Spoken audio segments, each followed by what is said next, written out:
Hey guys, on this week's episode of the Pit Therapy Podcast, we are talking about the true kings of metalcore, Parkway Drive. Coming out of Australia, we talk about their beginnings of their band and how their initial tours were a way for them to explore and have adventures while playing amazing shows to a crazy number of kids at the beginning.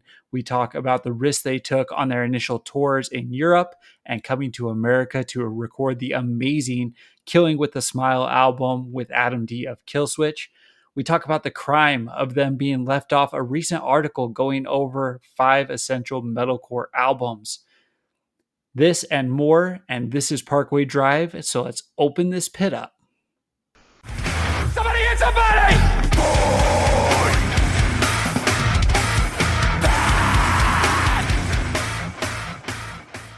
Hey guys, welcome to this episode of Pit Therapy with me, Trevor, and with Kyle and Josh. We're talking about Parkway today, but before we get into Parkway, what have you guys been listening to? I've been listening to a bunch of random stuff, but one band that I would like to give a call out, and Trevor, we talked about this a little bit last week, but Josh, have you listened to Buggin' from Chicago? I haven't.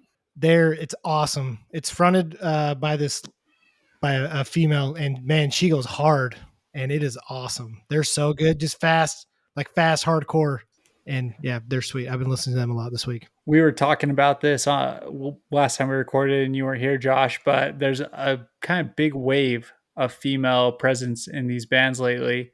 I know you are a big fan of Dying Wish, right? Yeah. Dying Wish, Walls of Jericho. I really like those two bands. Yeah. I feel like they share a lot of similarities in like how the music sounds and in vocals. Yeah. You should definitely check out Buggin' if you guys are looking for good new hardcore. So. And along those lines, did you guys see all the controversy surrounding Scal right now?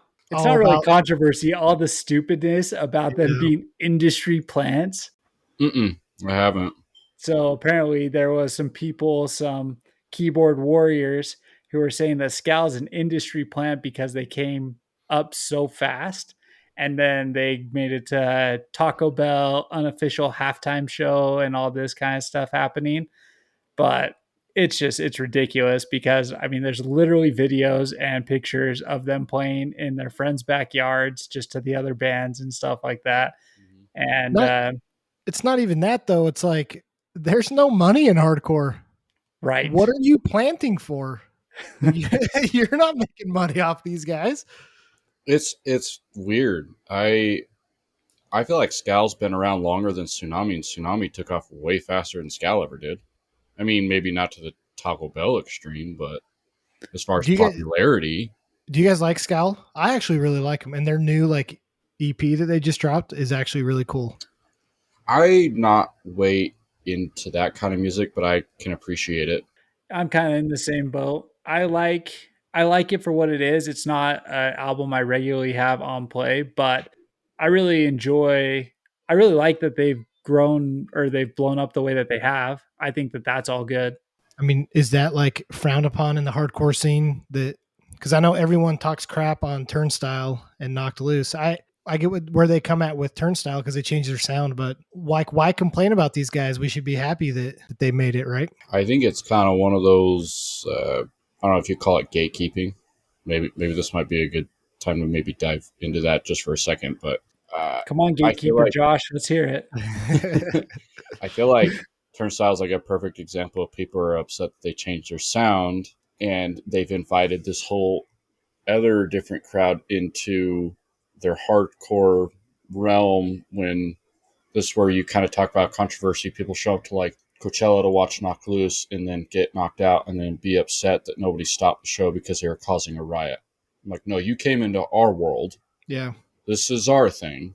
And we're not going to just change everything because some boohoo bought a new Turnstile CD and wants to vibe it to their record player in their living room, cleaning their couch or whatever, and be upset at the guys that have, been watching these guys play since they deviated from Trapped Under Ice.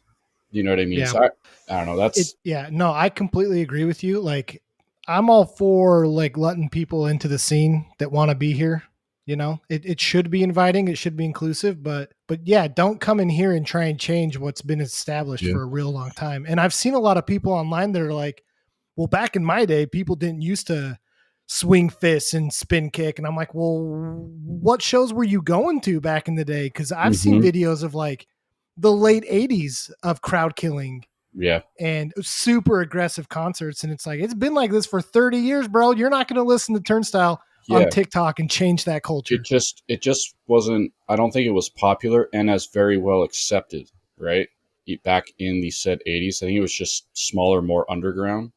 I think it could be applied to anything. So, like, an example that I would use that's not music related at all. Say if you have this like hidden gem of a rope swing in a pond, right? It's very low key. No one knows about it, but like select few. Well, you kind of start bringing more and more people into it, and because you want to have more people about it, pretty soon it's just a popular place, and before you know it, the rope's cut down, the tree's gone, the ground is cut out, and none of it exists anymore because it just became something else, and what you now knew is gone. And so you Bro, kind of think is back, like, this some deep seated trauma that you have about Farmington Pond and what we oh had? no, dude, Leighton. But Leighton, you right? know what I'm saying. But I guess in the same sense, you're kind of like, if we would have just kept it between a few people, maybe it would still kind of be the same. And so I think Yeah. it's a fine line you walk of like trying to let certain people in and certain people not. I mean, there's tons of people that will walk through a front door of a DIY show where I'm like, we should probably like not kick them out. Would be like try to like steer them a different direction. I'm like, you're going to cause way more problems than have fun Yeah, with but this if you use that chance at a DIY show to say, "Hey, man, this is what you just walked into," stay at your own risk. Yeah. But Well, but if you like be a part of it, because it might be a cool person that adds a lot of value to the scene, that can help, that can add to it, right. Well, and Yeah. we should so like there was a kid I brought to a show once. It was actually one of my wife's friends, and he was like, "So I'm telling you right now, anybody swings on me, I'm gonna beat him up." And I was like, "Yeah, I don't know who you are, yeah, because I'm not gonna stick up for you in that sense." And so I tried to elaborate, explain like, well, this is just how it is. Like, this is just what you're coming into. If you don't want, stay outside. He goes, "No, I'm gonna go in, but I'm telling you right now, if I get punched in the face, I'm gonna fight somebody." And I'm like, yeah. So nice like knowing you. we left the show, nothing happened, but I told we were dating at the time, but I told her, I'm like, I'm not taking him again. That's too much stress and too much something blowing up, like him getting beat up and calling the Yeah.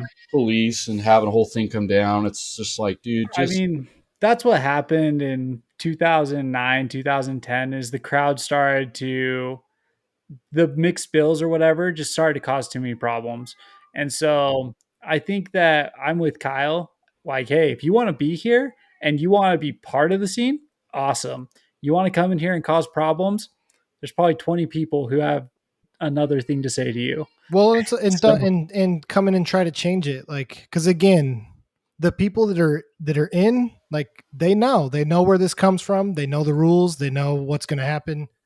You're not going to walk in here and have a problem with it and expect us to change, because we're not going to. well, right. and you don't have to know everybody in that room, but there's enough familiar faces, like recognized people, where you know who people are, where they're clicking with, who's cool, who's not, like how to like act as a collective community to let this run how it is.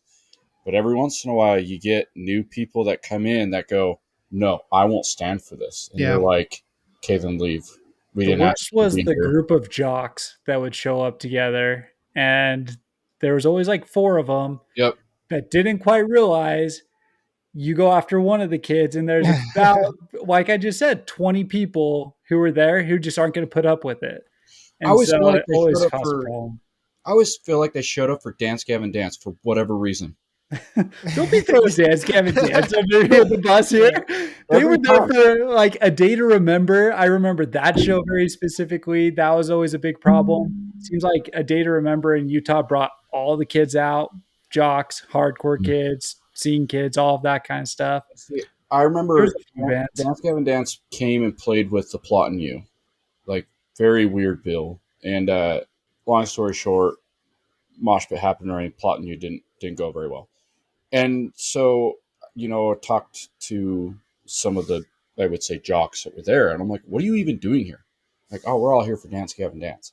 And so it just kind of just, that's just stuck in my mind. Dude, that's But like every that's single such like a time, weird. That's such a weird like and all the kids that string attached all the to kids pull, like from thread to Davis pull. Davis High School that I knew of at the time all went to these shows for Dance Gavin Dance or So Receiving of the Sirens. here's what I think you're saying. I think the term that we used to use, and I don't know if it's still around, if it works for people, but tall tees. Like that Yeah, group of kids yeah. that were like tall tees would show up for bands like Dance Gavin Dance You know what's weird though is or like Circus Survive. Tall Tees kind of took over in the scene in like 2010 to 2011. Like there was specific groups that actually wore all same color tall tees, but they were actually like DIY hardcore kids. That was a thing for a while. It was super weird. Yeah, I never got But the but tall yeah, tee I know what thing. you're saying though. They were Yeah. like I'd almost call them the snowboarder kids. Yeah, like They're the like tall Yeah. tees, they wore the like fox racing hat with their hair that was like flipped out, Yeah. kind of curled or whatever. Yep. Yeah. Man, that was my hairstyle. It's still my hairstyle, so you gotta stop that. I'm sure we're like personally attacking someone here. All right. Yeah. Next gatekeeping question. Steph Curry hops up to sing Misery Business with Paramore in San Francisco. I heard about that, but I haven't seen the video. If this was Paramore like 10 years ago, I would have thought it was a lot cooler. But Paramore today is just another pop band, and I'm not surprised by it.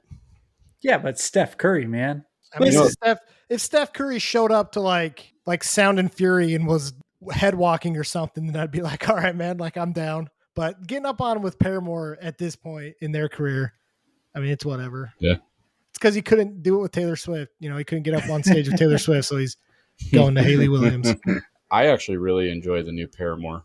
And it's weird because it's so different, but it's so catchy that first release they released it last year because their album came out in February, I think. That thing stuck in my head forever, and I was really upset about it because it's like I didn't really want to like it, but I actually really liked it. And I have Steph Curry socks. Nice. I might have to like give their new stuff a shot. I haven't really listened to it. I honestly haven't listened to them since Right. I don't even know that I listened to all of Riot. It was Really? All We Know Is Falling is like the only album that mattered to me. I really liked Riot. Riot was solid. Those Warped Tour Riot crowds, those were fun. You know, it's funny. I don't think I really ever made it through another Paramore record since Riot, but like I've been like their live shows pop up on Instagram all the time, and I hear the songs, and I'm like, I know that song, and none of them on Riot. So I've had to have heard them on the radio or somewhere Probably. at some point in time. Probably. But So I'm just waiting for Shaq to like, where's Shaq doing guest vocals for Speed or something? That's what I'm waiting for. It's coming. So one other release that came out this week, the story so far, Big Blind. I really like this song. Way more poppy this go around, but I enjoyed it. Thoughts? So this is I really liked it too. I thought it was awesome. My understanding is this is their last album. I think they're done after this was what I had heard through the grapevine. Huh. I think Parker wants to focus more on No Pressure, was my understanding, and that he was kind of over the story so far. I was actually surprised that they put out another album because I'd heard a lot of rumblings that there were some issues in the band. So, but yeah, I like the new song. I think it's good. Yeah, I actually caught that new song this week. I thought it was really good. Vocals sound very different from what they've done in the past, but I still like it a lot. What I really like about the story so far, even more than No Pressure, is he's very good at picking like how do you call it? Picking notes in a chorus to sing to that are just very catchy, but like out of the norm. I think that's what keeps his singing interesting enough for me to like want to keep listening because it's not basic, but it's got its own distinguished vibe to it. After listening to it, I never gave Proper Dose really a listen because I didn't care so much for the self-titled The Story So Far album. So Proper Dose actually has a lot of the vocals recorded, I think, kind of similar to how Big Blind is recorded. And going back and listening just to a few songs on Proper Dose, I actually liked him more than The Story So Far self-titled album. So I need to go back and give that one more of a chance, I think. Yeah. No Pressure sick. So I've been super into like all of their albums. So nice. Since I What was guess the first one two. called? The one that had Quicksand on it? I don't remember the actual album. I'm really bad with that stuff, but whatever that album's called. Under the Since then. Soil and Dirt. Yep, that one. I've listened to all their releases since that one. So I give you a Mount couple. Diablo is like one of my favorite songs. Such a good song. I give you a couple records I've listened to this week. Pretty diverse. There's a single released by Ease Mill and Eminem called "Realist." nice. I've been listening to. Okay. I got a big sound system in my truck, so it's fun to like blast the bass up pretty loud. I've been listening to this. There's an old band called Foundation, an old straight edge band. Okay. I think the last record they released is like 2015.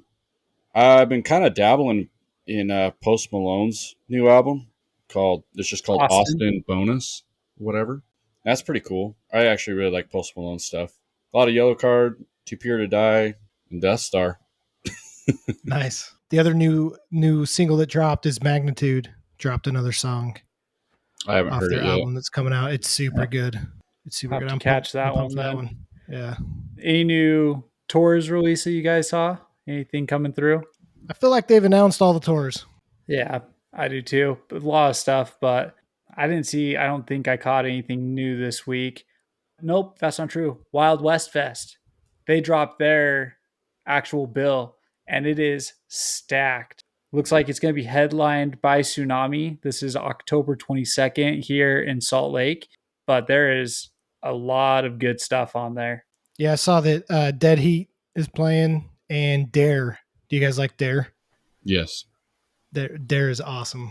It's like Prowls on there, End of Days, Torrent of Amakara, Extinguish, Hold My Own. So that one's big. That comes out, or tickets for that get released on, it'll be after this comes or before this comes out, but Friday, August 11th. So if you're listening to this and want to catch that, hop online and grab a ticket for that. There is another tour that got announced. It's 200 Stab Wounds, Judiciary, Frozen Soul, and Tribal Glaze.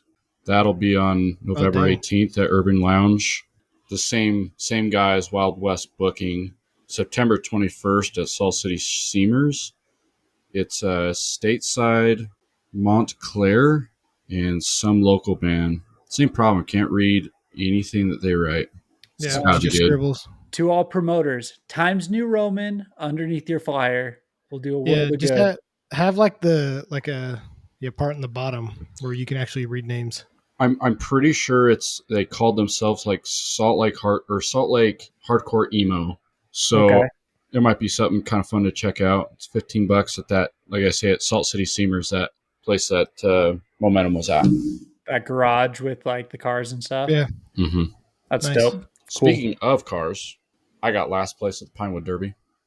Dude, Yeah, you dead spent last. way too much time on that thing to get last Did place. get last place, but Guess thank you what? for the update.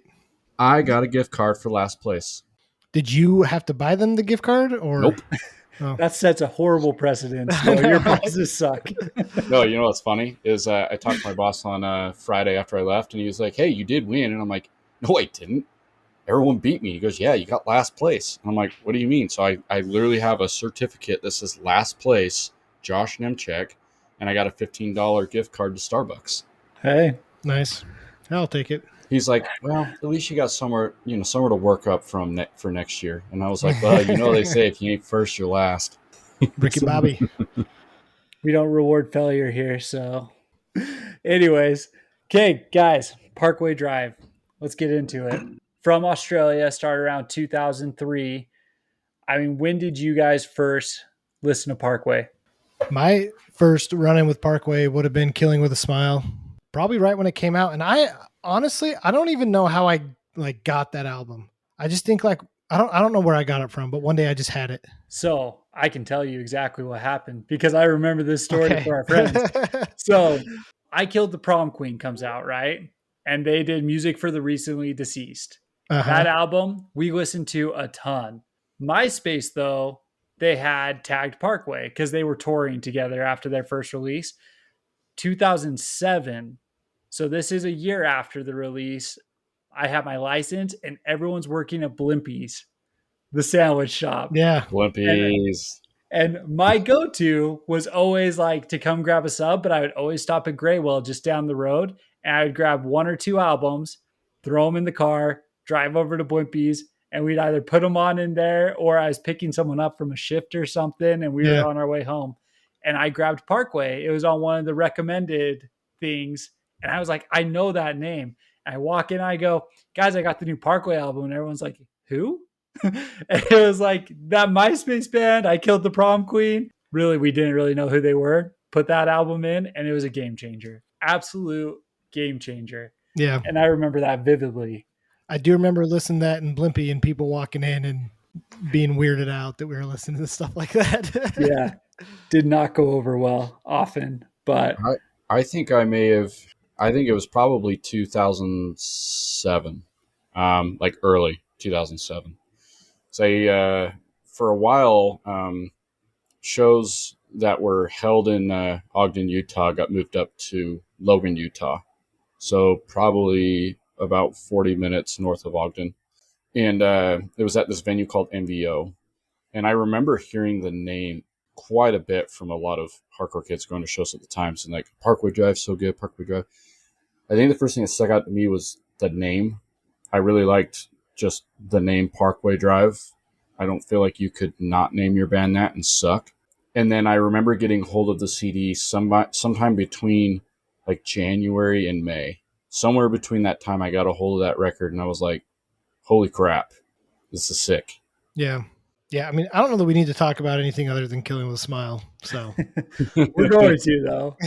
We're going to. But no, we were all introduced pretty early on. Killing with a Smile was the first US release.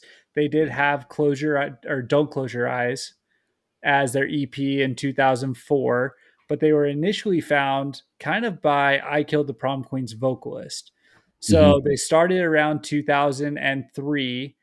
They had put together a couple of songs. And have you guys watched Parkway Drive, the DVD? Yeah, it's been a long time, but I feel like it's like 2 hours long. So I actually just watched it today before hopping on here.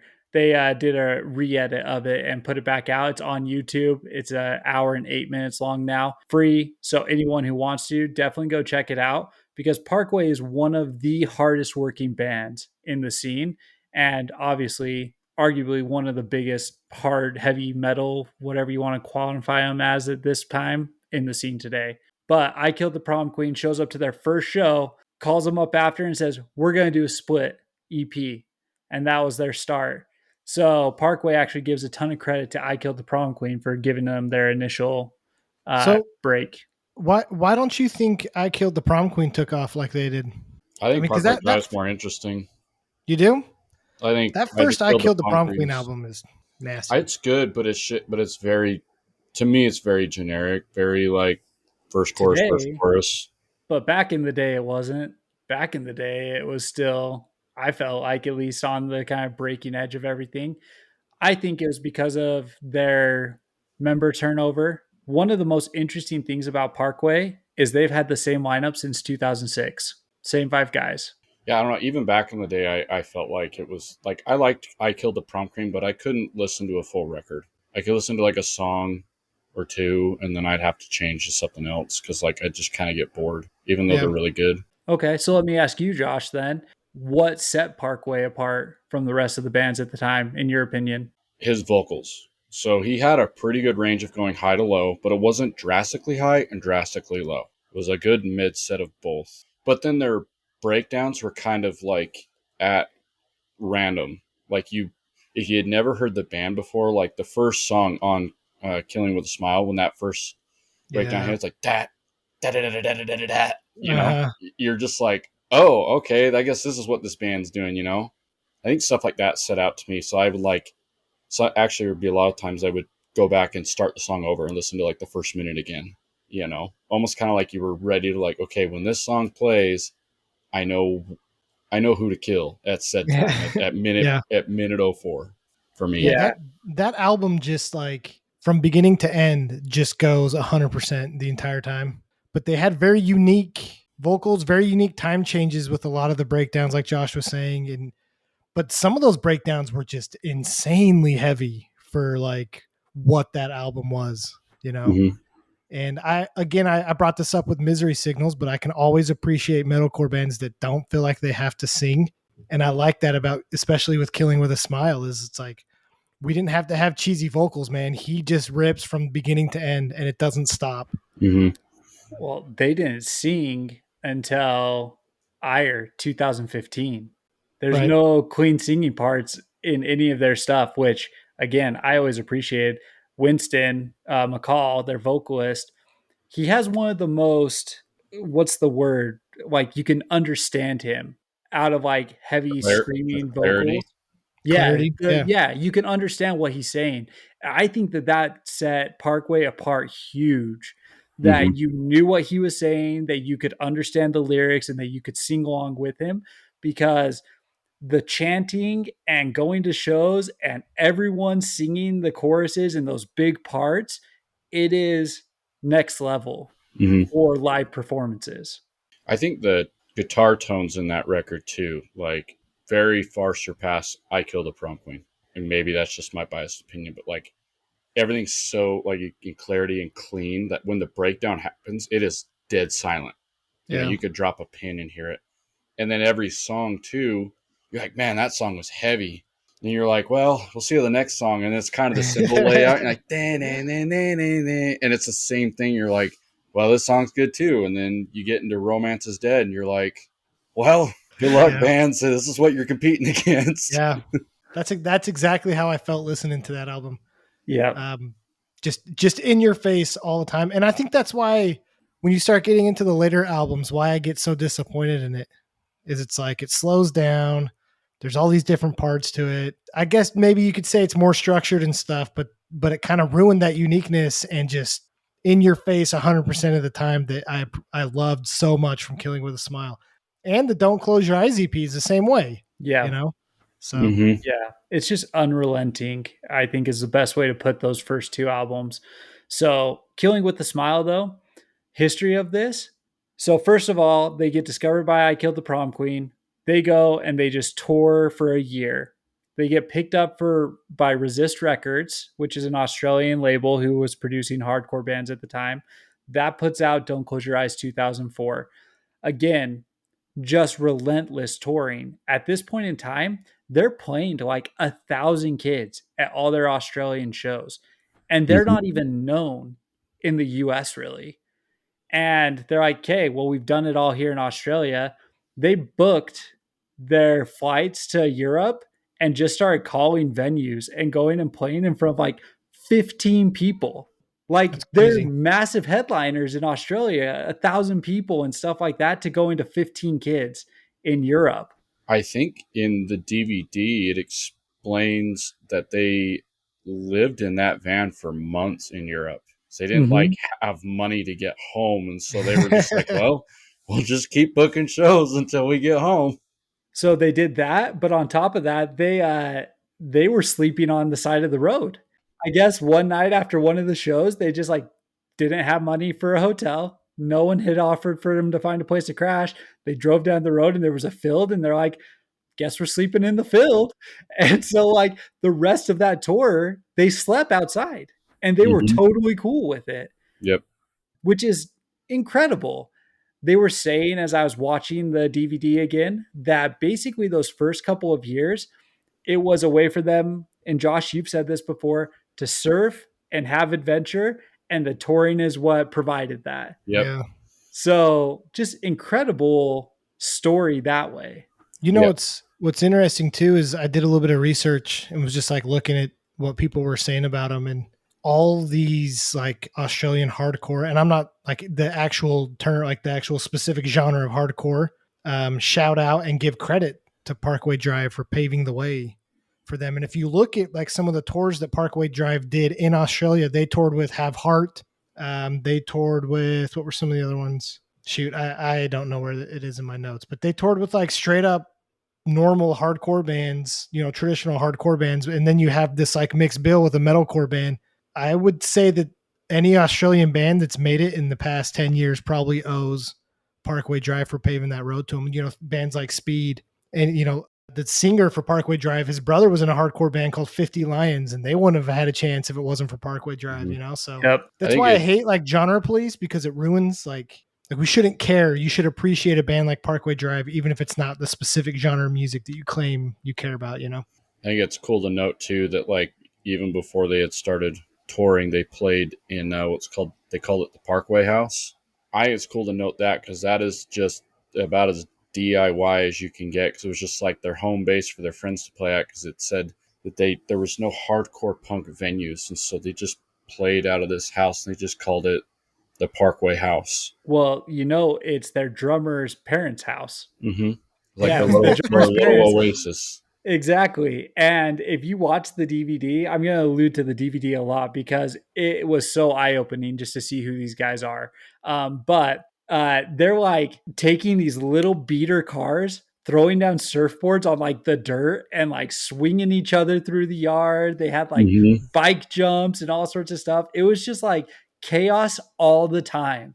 And then they would put on these crazy punk and metal shows. Those are some cool parents, man. Imagine that being Yeah. your like motivator though. It's not, oh yeah, we just want to tour, just want to play music. It's like, man, these beaches would be sick to like surf at. And they're like, well, why don't we just tour to them and then we can just use that money to surf. And that's like your motivator. And okay, been around Australia. Well, let's just call Europe. Let's go there, see if we can do it there. I remember Yeah. seeing clips of them playing live, and they're in flip flops. Oh, yeah. Yep. Oh yeah. They do all that. They do the tour, they do the European tour, they get home and they start to say, what's next? And they go, okay, well, we need to make it to the US. But in order to do so, we need to step up our game on the next album. And they start reaching out and they get a hold of Adam D, Killswitch. Already, he's going to be one of the genre's defining producers because Yeah. Killswitch, one of the genre's defining bands. And they go there for 2 weeks, front to back albums, 13-hour days, and they put out Jeez. Killing with a Smile in a 2-week period. It is insane how good this album is. It's a genre defining album, in my opinion. Yeah. And is there a better glow up from an EP to a full length? For this Probably genre? not. Nah, I don't know. I mean, their Does EP was Stickier Guns good. ever have one? Have an EP? I don't know. I don't know. Yeah, I get where you're coming from because Because that would be around the same era, but I mean, as far as metal, probably not. because Man. the EP that Parkway has is good, but you listen to Killing with a Smile and you're like, what did they do? It's completely different. you They know? even have Smoke 'em If You Got 'em on Don't Close Your Eyes and then Smoke 'em If You Got 'em produced here. Just put those two songs literally next to each other because it's the same song and you can just hear the difference. It's just Yeah. that much better just from what they did. For these albums, as I went through, I picked kind of the best song and then maybe like a less talked about song on them just to kind of, if you're going to get into them. Best song on this album for me, Romance is Dead. Any debate there? I think Gimme a D is my favorite song of theirs. Yeah. But I have a lot of Okay. nostalgia like in the feels with that song because I remember putting that on in my trashy like Pontiac Grand Am that had the like sound system in it, and we would all headbang to that breakdown that Josh was talking about. And we'd headbang so hard that like the whole car would skip forward while we were driving. So I have a lot of nostalgia with Gimme a D, and that's my favorite song. Yeah. I think for me, Romance is Dead was the number one because if you had people in the car who didn't listen to this music, getting to that breakdown of Crimea effing River, Yeah. it was the most fun thing to turn around and see people's faces as that breakdown just hit and destroyed. So yeah, I wouldn't say it's not hard. I would agree Romance is Dead is the best one off this record. And I think for nostalgia purposes because of that, first time I got to hear Romance is Dead live, give you a little bit of a backstory. So I had to go to scout camp and I couldn't get out of it. And it was the same weekend as Warped Tour, so I was pissed, and we were going down to the Zions National Park to hike the subway and do rappelling and all this stuff. It was a crazy trip. I had like blisters all over my feet and stuff. And so my feet were all bandaged up and like wrapped up in wrap or whatever on the way back. I don't know how I convinced anybody, but on the way home, I was somehow able to get a hold of my parents to convince them to get the scout leader to drop me off at the Utah State Fair Park at like 17 years old. I had no money because I went to scout camp. and I had to borrow like $25 from one of the kids in the van that I was with. And I was like, okay, yeah, cool. See ya. I'll come get my backpack later. And off I was. I just disappeared into Salt Lake. Like, I don't know how how I convinced this was a good idea. But anyway, like I was running because I remember like looking at who was playing that year, and it was bands like I remember specifically Haste Today, Throwdown, and Parkway. And so I'm like running over, and I finally run into one of my buddies. I don't remember who I ran into, but I was like, "Is Parkway Drive played yet?" They're like, "No, they're about to." And so we're just muscling through. And 2007 Warped Tour for me was the most outrageous, violent Warped Tour I've probably ever been to. And I remember they played Romance is Dead, and it was just like as soon as the song kicked in, there were just fights, you know? But I remember the pit being so big. And I remember one of my friends, like in specific, just like had his hands up in the air when he's singing, "So Cry Me an Effing River." And I was just like, yeah, I Yeah. like this. Yeah. This is good. And they were so good live because that was the other scary part. It was just like, okay, they have a great record. It's a great song. Don't kill it. Yeah. You know? Yeah, I remember that Warp Tour, but the tour that I'm going to bring up in a little bit when we get to Horizons is that tour with Stick to Your Guns and My Children, My Bride Yeah. at Yeah. Club Sound. Yes. Oh I my think gosh. maybe one song that doesn't get talked about enough for me would be "Smoke 'Em If You Got 'Em." That was on their first EP. I don't even call it an EP because it's got freaking 14 songs on it. Anyway, but that was also featured on the Warped Tour 2007 sampler. That may have been the next time, like I, just kept going back to that song, referring to it, and I was just like, man, the song never really stuck out to me, and now it does because I've heard it so many times. I love Smoke 'Em If You Got 'Em. The one that for me is doesn't get enough love is Guns for Show and Knives for Pro. Yeah. That delayed breakdown at the end where they get to the end, it cuts, and then all Oh of a sudden yeah, it just comes back with the Is that slow.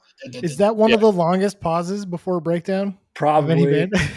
It is so sick though. What I appreciated with that song though, and the flow of this album is you have a more melodic metalcore type song in Romance is Dead.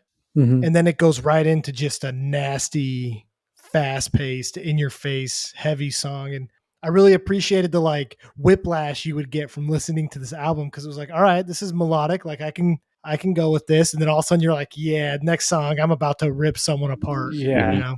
for real. Exactly.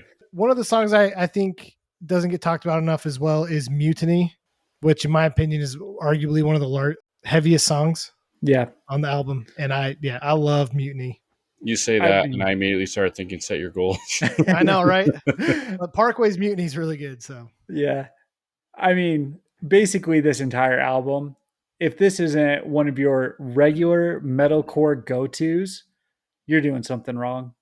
And if it's not, go back and listen to it again. yeah, That's what you have to do. I wonder if a lot of these people that find Parkway nowadays are going back and listening and what they think of this album. You know, I shouldn't say there's no way. In my opinion, if you're introduced to Parkway on Darker Still and that's what you like, you're gonna hate. You're gonna early hate this. Parkway. But also, Yeah. like, I don't care. You like Parkway needs to go back. So you know what's interesting is when I was doing some research into this album, it was not received super well. A lot of the critics said that this was not a very good album, that they didn't like it. And it's funny because a lot of these same critics start saying that like their most recent stuff is way better. And I'm like, I don't know who you guys are trying to appeal to, but you're super wrong. It was just so different though, because they were labeled in the metalcore scene. That is what they were part of, and they didn't sing. They didn't have the catchy breakdown or the catchy choruses. Like chorus. Yeah. They had heavy, blow your speaker out breakdowns instead, which are so much better. Yeah. Mhm. Maybe people have a skewed idea of what true metalcore is because you look at old metalcore like Earth Crisis or like Converge. Yeah. Like that to me is real metalcore, and they don't really sing, and that's heavy as balls, you know? Guess it depends on the type of critic. I mean, I don't know. Sometimes I see movie reviews, or like Rotten Tomatoes, and they give like a really crappy review, and And then the movie's good. Yeah. you're nuts, because Strange Wilderness and MacGruber are top 10 all time. Oh, dude, Strange World. I've not thought of that in a long time. Okay. But the last thing I'll add to Killing with a Smile is somebody online said that this album is the pinnacle of their youth and their hairline, and that cut me deep. As a 32-year-old bald guy, that one hit me right at home. So, because it's true, it was the pinnacle of my youth and my hairline. Oh man, so good though. Very, very true. Okay, 2007 Horizons.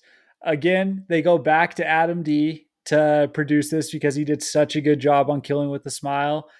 And Horizons just stepped it up. I will still say Killing with a Smile, just because of nostalgia and all of that stuff, will forever be my number one Parkway album. But Horizons, musically and all that stuff, might be better. Yeah, I'm gonna hard disagree there. I think production wise, quality wise, like the sound quality, like listening to it, yes, the sound quality is better, but it's not as good as Killing with a Smile. I think Killing with a Smile overall is a better record. However, I almost want to say Horizons has a couple better songs, but overall, record wise, would still fail from Killing with a Smile. Because songs like Carry On is Yeah. so good. Boneyard's is sick because it's the same thing. We're just like, I don't know where this breakdown is coming from. And then they do it again at the very end. That's the one with where it says "There's blood in the water," right? Yeah. Yes. Do you remember? We're not going to name drop, but do you remember the guy that had? I was going to bring that up. And he spelled "theirs" wrong. Real quick, so Idols and Anchors is really good, and Dead Man's Chest is freaking heavy. But anyway, yeah. So about this alleged situation. Okay, first of all, I saw the tattoo, and let's talk about how it was a quarter of an inch lettering on this massive body. And I'm like, have to get like a magnifying glass to look at it, right? And there's even a little bit of like a blood teardrop too in one of the letters. But I remember him spending like probably like a good hour explaining how it wasn't about the band. So he's trying to say it's something else. So I got it before. I got it before that song ever came out. And I'm like, there's no way. Because he spelled it Theirs, right? Yeah, just yeah. There's no coming back from that one. Yeah, I'm like, yeah, man. There's blood. Luckily, you can cover it up and you can just start over. That's fine. There's no shame in that. Oh man, person. We used to come to school and be like, dude, have you heard of this band? Yeah, dude. I got ordered their EP. And I'm like, you didn't. That band doesn't exist. That was pretty rude. Man. That was pretty rude at that time. So I will say that in Horizons, you can definitely hear them start to move towards a more traditional metal sound. So yes, I agree with that.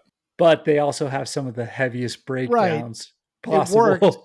It worked, but I think you start to feel a little bit of the conflict of where they're trying to go. I was actually going to bring that up as well. I feel like in Horizons, you start to even get the arena rock. You get the chanty stuff. You get all that kind of big sound and everything like that.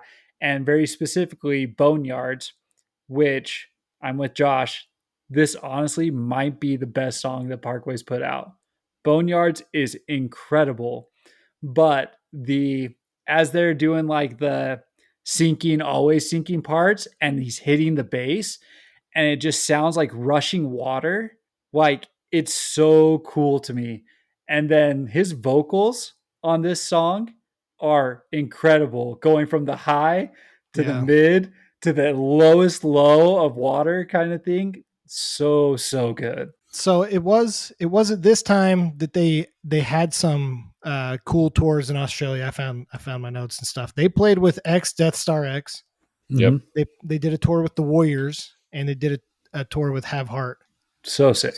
But I do remember specifically 2009 is when they came on that tour with Stick to Your Guns and My Children, My Bride. And it was in Club Sound, which is this little tiny venue that the stage is not that much higher. And we talked about this a little bit before at the beginning of this pod, but this type of attitude and aggressiveness has been around for as long as we can remember. And I remember this show being like just insanely aggressive, and there's no barricade at that venue. I remember getting up on stage with all these bands and like head walking, and you're like diving off the stage and rolling into the pit, and then you're just hitting each other, and Yep. I remember this show just being just insanely aggressive. Well, the other problem with sound was that stupid post right in the middle of where the pit would always open up. Yeah. Oh I my always used it for gosh. leverage. Because you So you grab a hold on swung it. into it. Yeah, you could grab Yeah. a hold of it, swing on, or crawl up and jump on. There's actually a live clip of that specific show you're talking about on YouTube. If you type in "My Children, My Bride" covers Lincoln Park, it's at Oh that man. show. You remember I that remember cover when that. they played that? I do remember that. And I Gonna remember have because to in go Club watch Sound, they would that. put the merch table up on the side, that right hand wall. Yeah. And Yeah. I remember like people getting like pushed into the merch table, and it like stuff's falling everywhere because you couldn't escape anyone in No. that venue from these bands playing. And it will be one of my favorite shows that I've ever seen was this one, because all three of those bands just go hard. So And good. people showed out for it. It was amazing. So for my pick on kind of the less known song on this one, "Feed 'Em to the Pigs" and "Dead Man's Chest." Both of those songs just go so hard. I love those two. You guys have any other picks on that album? Hold on, I'm on the wrong album. I probably agree with you with Dead Man's Chest. Such a good song. Yeah. I really liked Dead Man's Chest. Like I say, Idols and Anchors and Carry On. Carry On, Yeah. like I could put on anytime. It's very like Yeah. emotional driven, that song. Yep. Like I said it with Misery Signals, I'm a huge sucker for melodic stuff. Yeah. And the like melodic guitar overlay and Carry On just it gets me as well, Yeah. Josh. So freaking good. So we move on to 2010 Deep Blue. So this was after we had graduated, but I remember kind of picking this album up. I could have sworn this was 2009 because I swear we were listening to this our senior year, but I must be mistaken. Anyways, what are your guys' thoughts on Deep Blue? It's all right. I feel like it's a pretty generic metalcore album. I wasn't very much impressed with a lot of it. I first heard it in my brother's car. He's like, I bought the new Parkway Drive album. And I'm like, oh, dude, that's super sick. We should listen to it. I didn't know they came out with the new one. He popped it in and I went, what? What is this? What is this? It's not a bad metal album, but this is where I feel like they set their sails on, okay, we're going to go the metal route. Yeah. That's what we're going to do. It was Yeah. not bad, but going from Killing with a Smile and Horizons and even their first LP to this, I was like, oh man, here we go. This sucks. Well, even like the song Deliver Me, first like 50% of that song is just awesome heavy. But then you get into like this really weird, like traditional metal stuff at the end. And it's like, but it's like Renaissance fair metal is how I felt. I was like, are you playing like a mandolin? Like, I feel like I should be at a Renaissance fair listening to some of this metal, So Sleepwalker for me is probably the song that most people know off this album. I like it. I like Sleepwalker. I think it's a good song. The one that I don't think got enough recognition would be Unrest. That goes back though. It feels like Parkway. Unrest is fast. It's upbeat. It's what I would expect from a Parkway Drive song. And it's number 2 on the album. Mm-hmm. So if that's your second song on the album, it was basically downhill from there kind of thing. So, and I think I'm in reverse from you. I think I liked Unrest the most because I think that was the first song that I heard where I was like, okay. And then I started shifting through the songs and going, no. Like it just wasn't bad. Let me clarify. Unrest is my favorite song. Sleepwalker is just the most popular that someone would know, is what I was getting at. Okay. Yeah, no, I like Unrest the most. So you know what's interesting is, and we talk about this a lot, about the effects of changing producers and things like that, because Adam D did everything up to Horizons. And then Deep Blue, they go with a guy named Joe Barresi. And some of the bands that he's worked with is like Avenged Sevenfold, Slipknot, Chevelle, I guess one Every Time I Die album. But a lot of it's just this kind of like old man metal, Mm-hmm. like Slipknot or Chevelle. And again, I don't it's like the chicken and the egg question. You know, I don't know what really comes first. Does Parkway search for a producer like that because they know their sound's changing, or does this guy influence it that much? Because a lot of people are saying that the reason why Killing with a Smile and Horizons is so good is because Adam D has his fingerprints all over it. But I don't know. I don't know. I mean, Adam D did the guitars for Under Oath's Define the Great Line album, and I think Disembiguation. Is that the record right after Define the Great Line? No, I think it's No, that's the Lost Sound in and the Sound of Separation. Separation. Okay, so Yeah. he did. So Adam D did the guitar or recorded guitars for Define the Great Line and Sound of Separation, which is to me is interesting. Is he did the or recorded guitars for both those albums or whatever, but they're also sound vastly different from Parkway to Under Oath as well. So he's very well rounded. So then maybe it's Parkway seeking out a different producer because they know their sound's changing. I'd almost go with that route because it was in a later article, obviously not this early, but where Winston kind of mentions that they just felt like that they had grown out of it and like wanted That was to in Ire though. That's 2015 Ire. Yeah, was so the it last was time. so it was later, like in a later article, but I think it might be safe to assume that they were starting to part ways and head that direction. Yeah. And then maybe in Irish where it was like definite, like, yeah, no, we've moved on. Yeah, I actually have that quote and was going to bring it up when we get to Ire.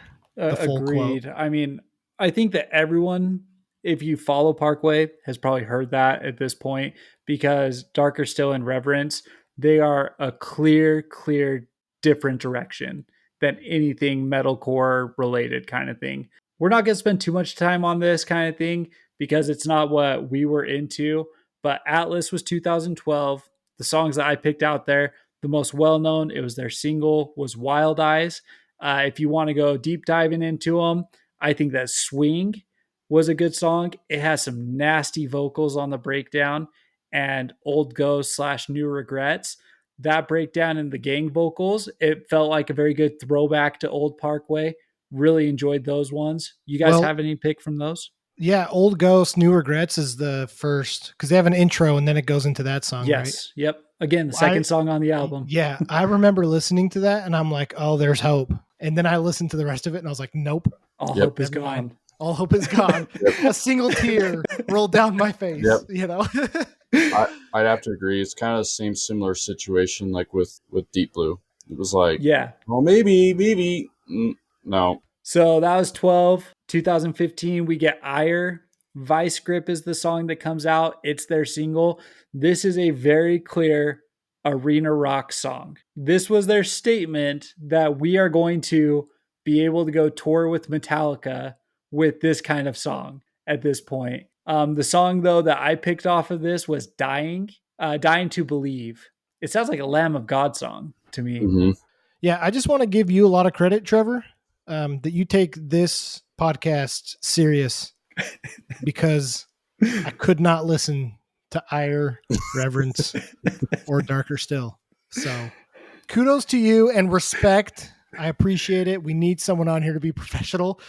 Look, man, I tried. I just couldn't do it. I listened to it and I was just like, I want to die, and not in the good way that I did with listening to the other albums, you know? So yeah, it's not for me. It was weird. I was trying to listen to it and then Metal Militia shirts ended up in my cart. I just knew it was a game over. I couldn't racing make the payment, hats. But here's a question. This goes back on the gatekeeping. Are we the ones gatekeeping their old sound, or does their new stuff just suck? Their new stuff sucks. But well, yeah, but okay. So I mean, if we're going to take a serious approach to that, which their new stuff does suck, but we've talked about this, I think, with other bands. If you had never heard Killing with a Smile, if you were never in this scene and you put on Ire or Darker Still, it's good quality metal. It really is. Like, they're still good. It's just not for me. I mean, personally, I knew that Parkway Drive had died when my mom sent me a text and said, "Hey, have you ever heard of this band Parkway Drive?" And I'm sitting here thinking like, okay, it's 2023 and you're just barely finding them because they're playing stadium metal. And I'm remembering you're like, trying to Mom, not die. My ringtone was Romance is Dead for you. I know. So. Yeah, but And so it's like, I mean, it's obviously good metal because they're selling out stadiums. And like, I've seen clips of them playing their new stuff and it's like thousands of people. So Yep. obviously it's still good music, but an old cranky man and I just can't get behind it. Well, and it sounds like too that the goal for the band has changed somewhere along the lines, right? Like they went from playing in a DIY drummer's parents' garage, wanting to surf Australia, to we want to tour with Metallica. So obviously, yeah, you can't be that DIY band that wants to just make money to be able to surf around the coast, even though it's sick, but they've done that. They've accomplished that. So once you accomplish so many things, it's like, well, what's next? Why should we keep touring? And if it's like, well, if we're going to tour, like maybe we do try to get on a tour with a band like Metallica or a band like Chevelle, somewhere where like we know we're going to get paid very well on the way out of this music industry, that we felt like we've done it all. I don't know. Well, so, okay. Honestly, like my issue with their new stuff too, it's not even that like they don't scream anymore or anything like that. It just feels like generic metal music. And I feel like there are bands that, and we've talked about this 100 times, but there are bands that have changed their sound, but still sound good and still Mm-hmm. sound unique and still sound like the band. Thrice is a perfect example. Mm-hmm. You could put on you guys might have never listened to their new album, but if you put on a brand new album from Thrice, you'll instantly know who it is, even though it sounds completely different to their older stuff. Mm-hmm. That's Yeah. my biggest gripe with what Parkway Drive did. Is I don't have anything against this music. It's just you fell into the hole of sounding like a generic metal band. You lost Mhm. all your uniqueness. I will say they all grew up, they all got families. At some point, it became less about the adventure of everything, the surf trips, the exploring, and stuff like that. And it became a job. And if they wanted to stick with their five friends, doing what they loved, this was probably the direction they had to go. Like there was only so far that the metalcore sound was going to take them. They are arguably the biggest metalcore band around, right? Maybe Under Oath breaks it. Who Yeah, else but is bigger than him? Under Oath, okay. I mean, I guess bigger. So, two things here. First, Under Oath did the same thing that these guys did. Right? That's my issue with Under Sure. Oath's new Yep. music. Is it's generic? It's boring. When you come from a band that wrote "Define the Great Line" and you're putting out this type of stuff now, shame on you. my thing with Parkway Drive though, and this is my question for you guys too, is do you think it's because they're just like, well, we want to make money? Like, are they in the actual definition of the word selling out to make money? Because I don't know why else you change your sound like that. I mean, you talk about being a big band, but it's like Haste the Day, good metalcore band, didn't necessarily change their sound that much through the years, but still stayed true to themselves. But they aren't selling out arenas. Right. So did the Parkway Drive make that change though to sell out arenas for money, or is it because they genuinely want to play generic metal music? I don't know if it was to play generic metal music, but I do think that there's something to be said about an arena show, about playing to a 10,000 capacity crowd or something like that. I mean, they now have the massive pyrotechnics and all of that kind of stuff behind them, the big, huge presentation Look, of it man, all. Knocked Loose just played Coachella, and their new stuff is they did not sell out with their new stuff, so it can be done. Give them a couple years. All right, all right. Well, full footnote. Josh? Then. What did you have, Josh? Like, I would almost say like maybe they've kind of earned the right to like sell out. You know what I mean? Like I say, they've done everything. They've done the let's play the basements, let's tour, let's go sleep on the side of the road and go to a country that we don't even know how to get home from. They've done the Warp tours, they've done the hardcore stuff. They've toured, with I Killed the Prom Queen and Death Star, and Have Heart. The very active hardcore bands at that said time. And now it's kind of like the goals like, okay, let's fill out 100 kid venue, let's fill out 1,000, let's fill out 10,000. Now it's like, okay, what's next? Now it's like, okay, we were on top in hardcore, we were on top of this year. Let's see if we can get on top like Metallica or something. I don't know. If that really, like, if it was me personally and that was my goal, it's like, okay, I've done the small venues, I've done the medium venues, I've done the big venues. Like my goal would not be I'm going to sell out my music so that I can do a stadium. It's going to be I'm going to like make it the way that I want to do it with the music that's brought me here.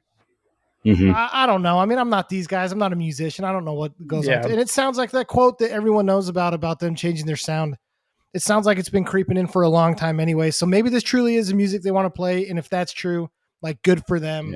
Yeah, Make a ton of money, dude. You're right, Josh. They put the time in. They deserve it. You know. it's hard to say too. Like if a label came to you and was like, you've already got the following, everything, we could really use you and you could use us. You're going to use this producer. You're going to go play this kind of music. Here's $2 million for the next 10 years. This is the house you'll be in. Everything's taken care of. You don't got to worry about anything. And the best part is you can still play the music that you want because you've got the money to do it. You just got to play this too. And you're like, yeah, man, I'm Done. tired of being in this 15-passenger van sleeping on the side of the dirt. Yeah, let's Yeah. go. I think there's something to be said about that for sure. We talked about set your goals, literally just putting in the work, right? They played something like 700 shows or something like that over 5 years. Parkway's the exact same. Yeah. 2008, at least listed 125 concerts. 2010, 122 concerts. Like that is such dedication to just grinding. I'm happy for Parkway, right? I'm happy for their payoff. Does their music suck now? Absolutely. But no, dude. Josh said it best. They put the time in. They deserve it. Exactly. I agree with that. That's a very based comment. I agree with that. Exactly. I mean, if you turned on K Barrel 101 at some time, like check out this band Parkway Drive, you'd be like, they made it. Right. That's pretty Yeah, sick. I mean, you'd be like, sure. the song sucks, but they made it. Yeah. I mean, my mom texted me, "Hey, have you heard of Parkway Drive?" I mean, I guess Right. she was doing the same thing with like Breaking Benjamin and Tool. So if They're- they're in the same vein as Parkway, I guess They're doing the whatever. reverse generation. They're not going for the younger, they're going for the older. Exactly. Yeah, that's all that's left. Exactly. Okay. So, loudersound.com. Well, first of all, are there any songs that you guys are picking off of Reverence or Darker Still to even recommend? I didn't make it through a full song, so no. Okay. Let me check real quick. My opinion, Reverence is the worst album they put out. Darker Still, I could at least see what they were doing. They just took it arena rock. Not my jam, but I can appreciate that. This just popped in my head, but have you seen some of the music videos for their last couple albums? It's like some of those scenes in Bill and Ted's Excellent Adventure. He's wearing like these really long, weird clothes. And I'm like, what is like, it's like Tim from Monty Python, like that type of dress. It's like, I was actually going to bring this up. I'm like, so I was thinking about it, and the point that a band has truly gone to this arena rock style is when they pull a freaking Disturbed and they're wearing to the floor cloak. yes, exactly. That's what I'm talking about. Exactly. Like Parkway Drive, their last big tour, he was wearing like a bulletproof white vest and they're all in white. You sold out. Yeah, dude. Like the music video, he's in that like long, like cloak, black cloak. And the shot is done from like a drone or a helicopter and he's in like Iceland or something. Yeah. No, yeah, dude. Have you seen that music video? Because if you say no, then it's like every single metal band has a music video like that. So you've absolutely seen it. It sounds like a scene off the Expendables. Yeah, it really is. It but, really is. Here's the thing. Someone like a Behemoth can get away with it because they're truly trying to worship Satan up there kind of thing. Parkway Drive, no, you should not be wearing that. It looks like there's a single I missed called Glitch. That's Darker Still. That's the latest album. Oh, okay. So I just saw it and I was like, did I miss it? It's not good. So they have this song called Shadowboxing off of Reverence. I was that's a song. That's the song he chooses, I guess. there's a Is that the one where they're rapping? I don't know, but there's one song on Reverence where he's rapping and it is the worst thing ever. Again, credit to you, man, for listening to these, man. You take this serious. Good for you. I had to do it. There's a kid I work with that shadow boxes in his spare time at work. And it's really funny. Oh gosh. Because we'll like catch him like in the corner, like, what are you doing? Oh, nothing.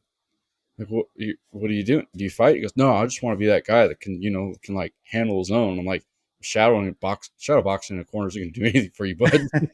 Play this. You have to bring in like some speakers and play this song when he's doing that. Dude, he drilled through his finger the other day, and I'm like, and you think you can win a fight? Come on, man. Oh man. Okay. So this actually just came out today, like a couple hours ago before we started this. Loudersound.com just put out their 5 essential albums to metalcore. They had Earth Crisis Firestorm, Converge Jane Doe, Killswitch End of Heartache, and then they had Bring Me the Horizon, Septernal, and Bad Yes. Omens, The Death of Peace of Mind. That's So- interesting. I can super get behind the first two. I can get Kill behind the Switch, first 3. yeah, but like actual genre defining, I feel like metalcore had been very defined by the time Kill Switch was around. Adam D is the mastermind behind Killswitch. Adam D is the guy who put out all of these albums. Yeah, I'm not saying that he's not like a metalcore genius, but if I had to put actual Kill Switch there, I don't know. Look, I'm on the fence about that one. I'm Okay. not necessarily going to argue it, but Okay. that would be one that I could think like, okay, maybe I can sub something else in. But the last two, yeah, totally disagree. To try and put Bad Omens, a 2022 album, in essential metalcore, absolute trash in my opinion. It's bands like Bad Omens that have made me hate metalcore lately. I will say they are a very popular band in today's metal, though. Like if Oh, they are. Yeah, and that's probably why they're on there. Oh, for sure. I mean, they're on there to get clicks. Let's be very clear about this. That's the industry plan, dude. I've had people be like, "Oh, you like metal?" I'm like, "Yeah." Like, "Oh, you listen to Bad Omens?" I'm like, "No, I like metal." Right. Dude, that's such a good point Right. because I remember back in the day, I'd be like, "Oh yeah, I like heavy music," and they're like, "What? Like Puddle of Mud?" And it was like, "No." All right, I had to correct that. But nowadays, and you're totally right, Josh. You tell someone you like heavy music, and they're saying you like Bad Omens, you like Spirit Box, and it's like, Yeah. no, I like real heavy music. So Or now they're gonna be like, "Yeah, man, I listen to Parkway Drive too. If you listen, dude, Relentless is sick," and you're like, "Ew." you're like, right. Yeah. So where do you put Parkway? Which album do you put on this list? Killing with a Smile, 100%. Where though? I mean, just because of time wise, I probably put that after Kill Switch if I leave Kill Switch on there. Okay. And then honestly, it's probably Define the Great Line. For metalcore, Yeah. give me the names again. I'm having a brain. So fart. you start with Earth Crisis, Firestorm. So that's 90s, right? So this is kind of what sets it all off. So I Right. can't really argue with that. Converge, Jane Doe. It is like, if you want to talk metalcore, this is the album that everyone refers to. It's weird because a biased opinion here. I don't like the Jane Doe record that much. Hey, I'm actually Those are- more on. Those are fighting words.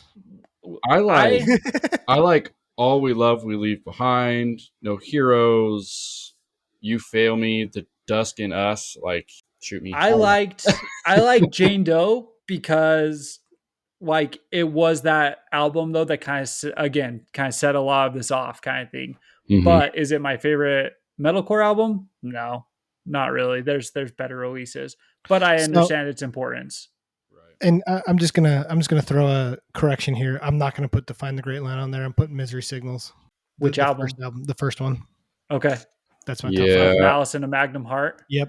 Yeah, that's my top 5. 100%. I feel like Define the Great Line is like too experimental to be on a metalcore list. But That's it's fair. really heavy, so it's like kind of in that gray area. Yeah, I don't know. I actually think Define the Great Line was a very important release in metalcore. I think it deserves a top 5 spot because I think a lot of people built off of Define the Great Line. But It's see, always the hard thing- to say. And this is again getting into just like I guess semantics around genres, but I don't know how you put a Define the Great Line in the same vein as an Earth Crisis or a Converge. Converge, maybe I could see it a little bit, but not Earth Crisis. Because it's weird to me that like they would pick Earth Crisis over Cannibal Corpse. Are they metalcore? They're not metalcore. I would think metalcore. I would think Cannibal Corpse. I would never think Earth Crisis. I would think Earth Crisis is hardcore.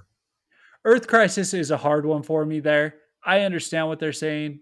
I get why you guys are saying that for sure, but I think that it started to bleed the line of that metal realm. It's more hardcore for me. But it started to bleed into the metal, which I think is why they label it into the metalcore initial albums. But I do 100% put Killing with a Smile in there in top 5. Absolutely. 100%. Oh yeah, like, for sure. For just the fact that they left Parkway off there, I don't care if they do Killing with a Smile or Horizons, because a lot of people said Horizons was better produced and stuff like that. Just put Parkway on there, because without Parkway, there are so many bands who don't get off the ground. I mean, it's been said. Killing with a Smile is the album to go listen to. If you guys like Darker Still, if you guys like Reverence, tell us why. You're wrong. They're trash, but tell us why, and let's at least try to figure it out. We don't take criticism from anybody that wears Metal Militia shirts. Yeah. I don't know that I would believe anyone if they said they liked those. or your sparkly buckle pants. Yeah, right. Listen, I got emotional watching Parkway Drive, the DVD, because watching them talk about how they were doing this because they were hanging out with their friends, it was traveling, it was having fun, brought up so many memories for me. Like, just go and watch these guys go absolutely crazy.